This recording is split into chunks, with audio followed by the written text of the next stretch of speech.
کرتا ہے وہ یہ ہے کہ اس کی اچھی تربیت کرے، اس کی اچھی تربیت کرے۔ اچھی تربیت کا آغاز کہاں سے ہوتا ہے؟ اچھی تربیت کا آغاز تو پھر وہ سورہ لقمان کا وہ چیپٹر لے لیجیے کہ جس کی روشنی میں آپ اپنے بچوں کو تربیت کر رہی ہیں۔ اچھی تربیت کا آغاز کہاں سے ہوتا ہے؟ اچھی تربیت کا آغاز اپنی ذات سے ہوتا ہے۔ اگر ہم یہ چاہتے ہیں کہ ہمارے گھر میں شاہ عبد القادر جیلانی کا ثانی پیدا ہو، اگر ہم یہ چاہتے ہیں کہ ہمارے گھر میں علامہ شبلی نعمانی کا کوئی ثانی پیدا ہو، ان کا عکس پیدا ہو، اگر ہم یہ چاہتے ہیں کہ ہمارے گھر میں کوئی بڑا امام پیدا ہو اور اس گھر میں، تو پھر ہم کو اس گھر کو بنانا ہوگا۔ وَمَا ذَلِكَ عَلَى اللَّهِ بِعَزِيزٍ۔ اس کو مشکل نہ سمجھیے، آپ اس کو مشکل کیوں سمجھتے ہیں؟ ہم اس کو مشکل کیوں سمجھتے ہیں؟ اس کے یہاں تو جذبے دیکھے جاتے ہیں، اس کے یہاں تو دلوں کا معاملہ ہوتا ہے۔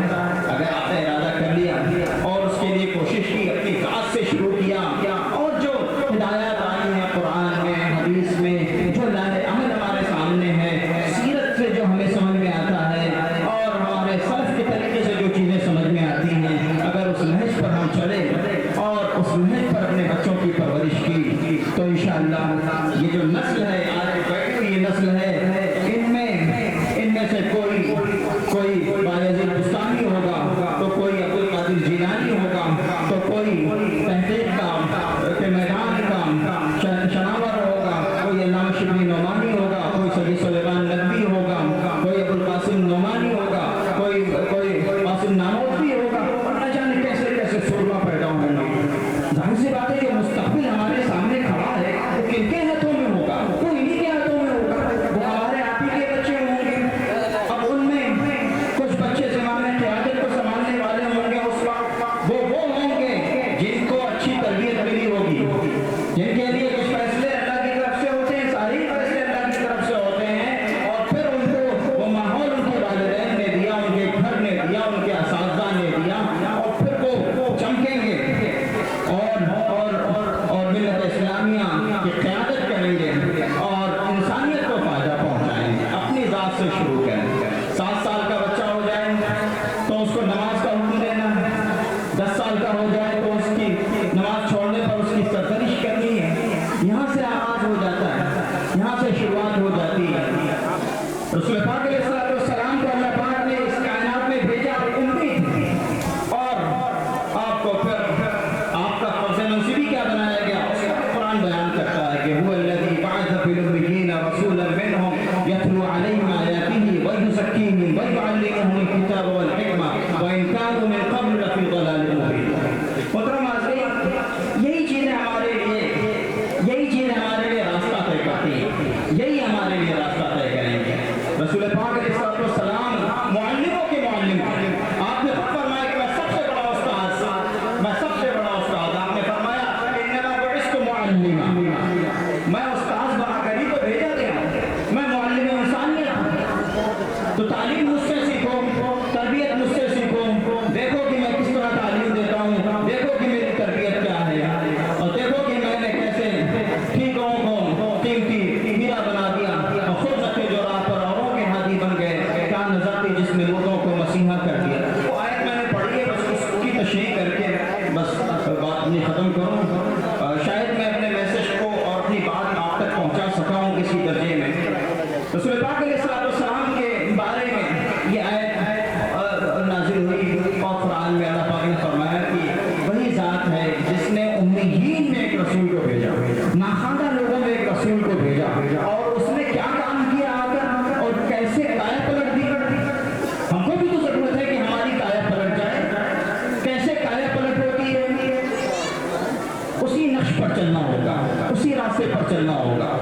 ہم نے امیین میں، ناخواندہ لوگوں میں ایک رسول کو بھیجا، اس رسول نے یہ کام کیا، والذی بعث فی الأمیین رسولا منہم یتلو علیہم آیاتہ، اللہ کی آیات کی تلاوت، یہ ایک کام تھا۔